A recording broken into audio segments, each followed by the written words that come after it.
십자가는 처음부터 로마 사람들이 틀로 사용한 것이 아니라 페르시아라는 나라로부터 도입을 했어. 이 로마가 이 십자가형을 사용하고 있었습니다.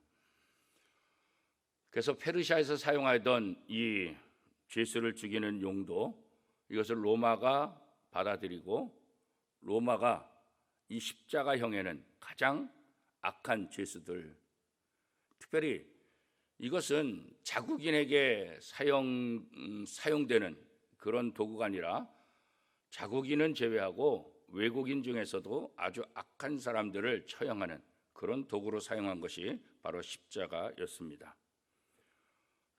이 십자가 처형 방법이 너무나 가혹하고 치욕적이어서 자국민에게는 사용하지 않았다, 그렇게 이야기를 하고 있습니다.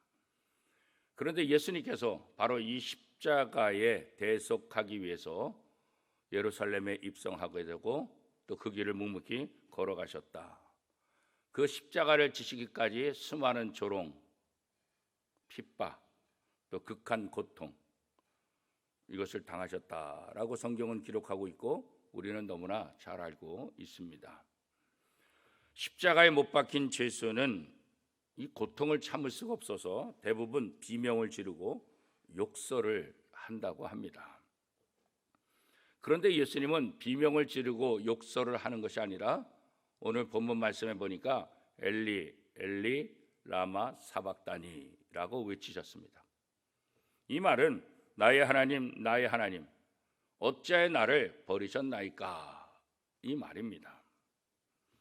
이렇게 엘리 엘리 라마 사박다니라고 외칠 때 사람들은 엘리 엘리, 이 말을 들어서 엘리야를 부르나 보다, 그렇게 생각을 했어요. 그러나 예수님은 이 십자가형, 이 고통, 이것도 고통이지만 엘리 엘리 나와 사박다니 말씀하신 것처럼 어찌하여 나를 버리셨나이까. 예수님과 하나님은 언제나 한 몸이셨고 언제나 함께 다니셨어요.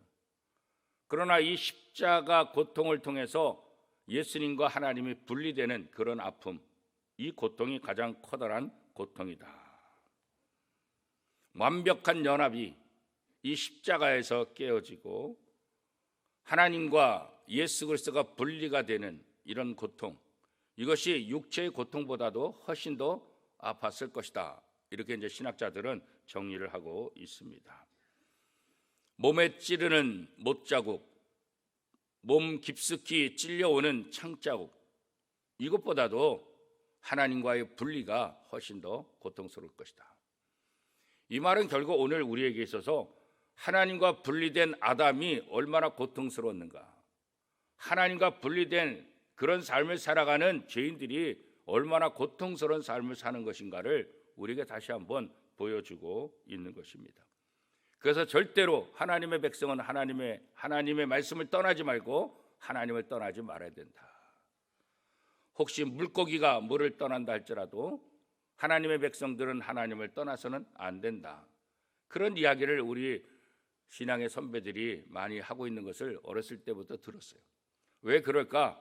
바로 이 십자가의 고통을 통해서 예수님께서 하나님과 분리되는 고통이 얼마나 큰 고통인지를 우리에게 말씀하셨기 때문에 하나님을 믿는 우리는 어떤 상황 속에서도 하나님과 분리가 되고 하나님과 떨어져 나가는 그런 삶을 살아서는 안 된다.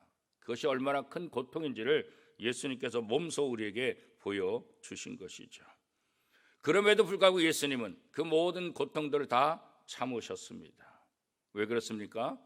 죄로 인해 멸망당할 수밖에 없는 우리를 살리기 위해서 그 모든 고난을, 아픔을, 견딜 수 없는 그런 모든 고통을 끝까지 참아내셨다, 그렇게 말씀하고 있습니다.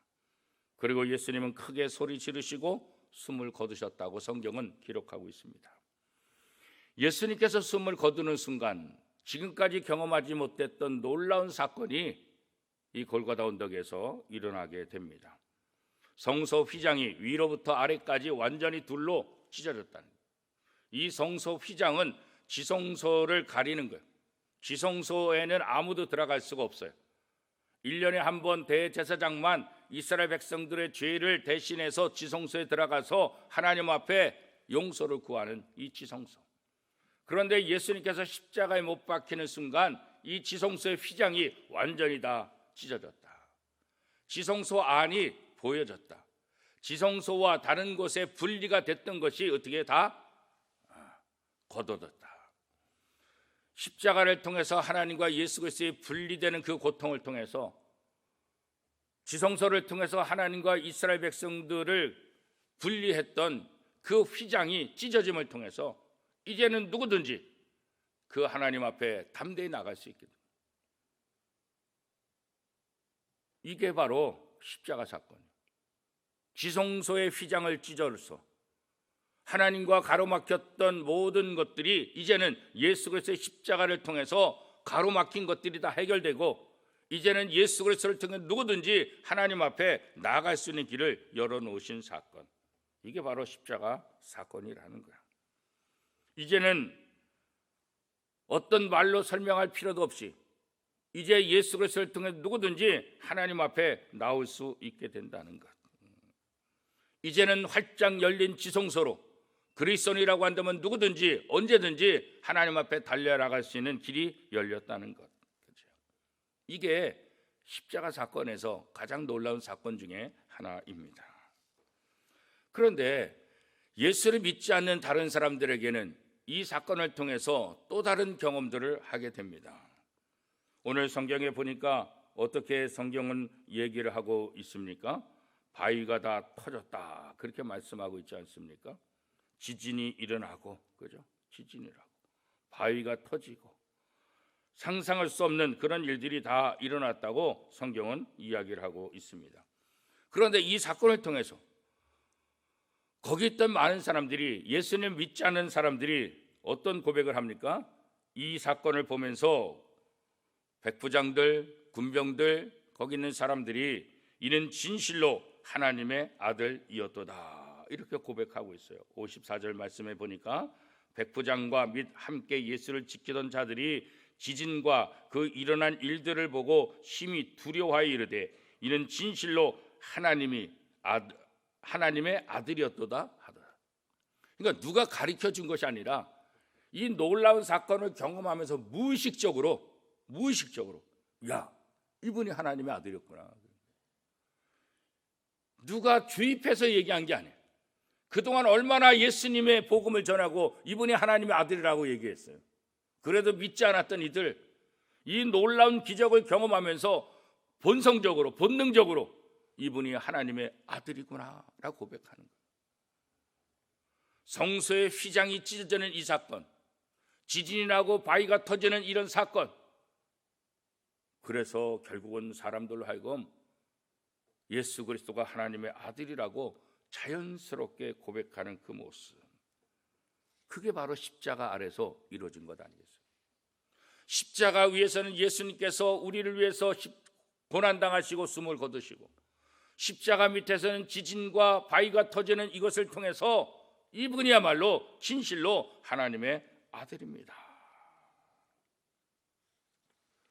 십자가에는 능력이 있음을, 십자가에는 우리가 상상할 수 없는 놀라운 능력들이 있다는 것을 다시 한번 우리에게 보여주고 있는 거죠. 예수님께서 왜 제자들에게 나를 따르거든 자기를 부인하고 나를 따를 것이다, 왜 이렇게 말씀하셨는가? 이 십자가에 생명이 있고 이 십자가에 놀라운 능력이 있기 때문에 그런 것 아니겠습니까? 일본의 기독교 작가 엔도 슈샤쿠, 이분이 하던 기독교 작품들을 많이 기록을 했죠. 이분이 쓴 책 가운데 유명한 것, 그 중에 하나가 바로 침묵이라는 책입니다. 바로 이 침묵이라는 책인데, 이 책을 보니까 제가 언제 샀냐 기록이 돼 있더라고요. 1988년 4월 3일 날 제가 이 책을 샀다고 앞에 이렇게 기록을 해놨는데, 벌써 33년이 된 책이죠. 신학교 들어가면서 교회사 공부하면서 이 침묵이라는 책을 그때 읽고 굉장히 당황스럽죠. 제목은 침묵, 결국은 왜 하나님이 침묵하냐라는 거죠. 이 소설에는 말로 다 형용할 수 없는 그런 심각한 박해를 받는 그런 모습들이 나오고 있습니다. 이 책의 배경은 일본의 기독교가 천주교가 처음 전래되면서 그때 일어났던 박해를 중심으로 해서 쓴 소설책입니다. 처음에 이 기독교 천주교가 들어오면서 수많은 박해를 받게 되고 사람들이 순교당하는 그런 모습들, 피투성이가 되어서 죽어가면서도 끝까지 복음을 버리지 않는, 배교하지 않는 그런 모습들. 그런데 어떤 사람은 끝까지 순교하는 사람이 있는가 하면 어떤 사람은 그 고통이 너무나 무거워서 결국은 예수 그리스도를 부인하는 그런 사람들의 모습도 그려지고 있습니다. 이 침묵이라는 책에 페레이라는 신부가 나오는데 이 페레이라는 신부는 이런 과정을 바라보면서 이들이 고통당하는 것을 이렇게 지켜볼 수밖에 없는 거예요. 너무나 무기력하죠. 그러면서 이 페레이 신부는 여러 가지 고민에 빠지게 되는 거예요. 예수를 믿기로 작정한 사람들이 말로 표현할 수 없을 정도로 온갖 핍박을 받으며 박해와 고문을 당하기 때문에 그 예수 믿는 사람을 향해서 고문하고 박해하면서 예수를 부인하라. 예수를 부인하면 살게 해줄 것이다. 수없이 많은 협박들을 받게 되죠. 고문 중에 하나는 바닷물이 썰물이 돼서 바닷물이 쫙 빠져나가면 그 썰물 그 자리에다가 십자가를 세우는 거예요. 그리고 그 위에 사람을 묶어버리는 거예요.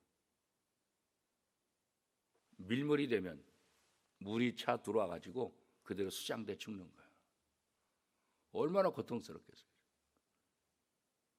십자가에 매달려서 바닷물이 밀려 들어오는데 움직일 수도 없고 아무것도 할 수 없는, 결국 그 바닷물에 수장돼서 죽을 수밖에 없는, 얼마나 무섭고 긴장되고 힘들겠어요. 그렇죠? 이렇게 죽어가는 수많은 사람들의 모습.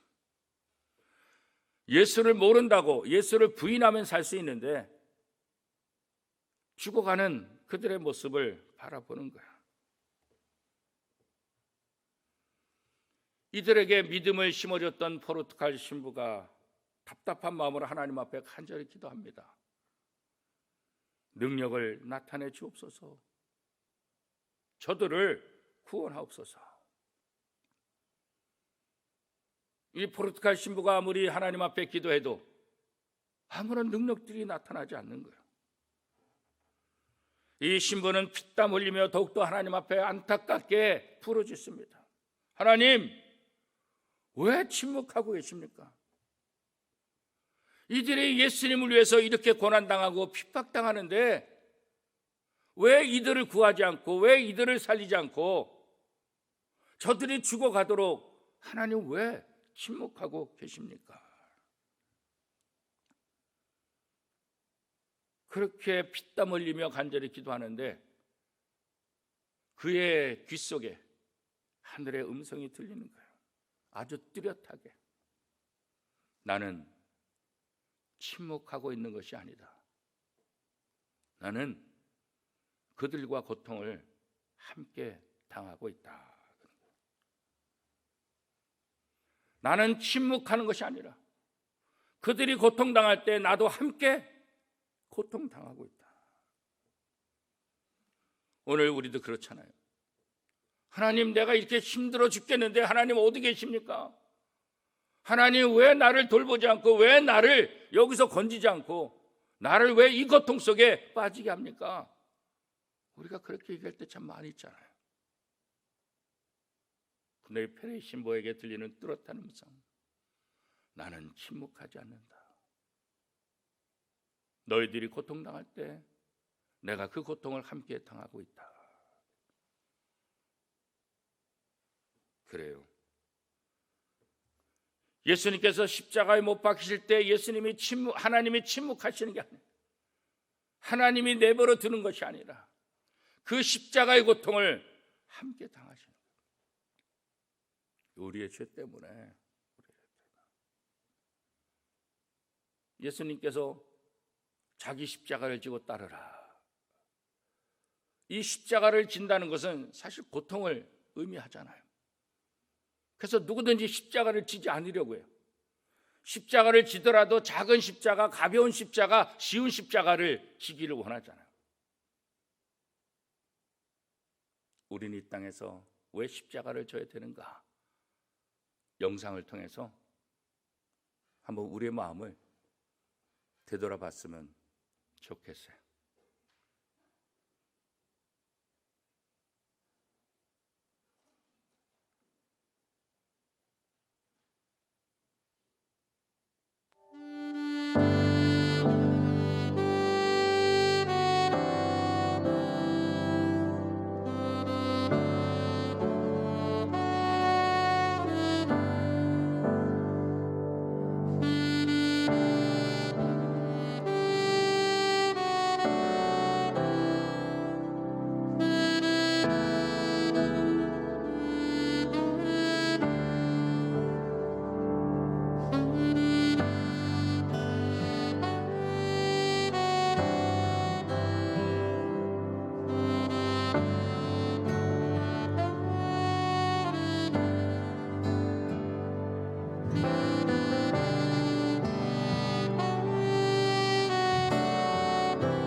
우리는 저 영상처럼 때때로 하나님 앞에 하나님, 내가 질 이 십자가 너무 커요. 좀 잘라주세요. 너무 무거워요. 좀 더 잘라주세요. 그러나 결국 그 십자가가 될 수 없는 거예요. 구원받을 수 없는 그런 십자가를 우리가 지고 있지 않습니까? 너무나 쉽게, 너무나 가볍게. 우리 주님은 골고다 언덕을 오르면서 그 십자가가 무겁다고 말씀하지 않으셨어요. 그 십자가를 잘라달라고 말씀하지 않으셨어요. 너무나 무거우니까 좀 가볍게 해달라, 그렇게 말씀하지 않으셨어요. 묵묵히 그 십자가를 지고 골고다 길을 오르셨고 그 십자가에 못 박혀 돌아가셨어요.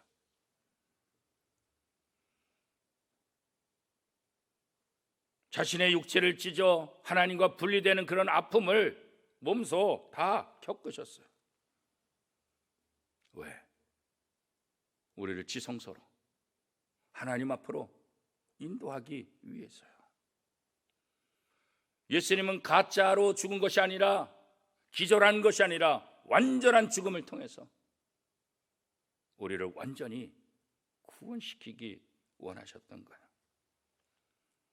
예수 그리스도의 완전한 죽음은 우리의 죄를 완전히 제거하고 우리를 완전한 생명으로 인도하시는 놀라운 능력이 되었습니다. 오늘 고난주간, 특별히 성금요일 이 새벽을 맞이하면서 십자가에 못 박혀 돌아가시는 주님을 다시 한번 기억하며 그 완전한 죽음을 통해서 우리의 죄가 완전히 제거되고 우리가 완전한 새 생명을 찾았음을 감사하는 복된 하루가 될 수 있기를 축복합니다.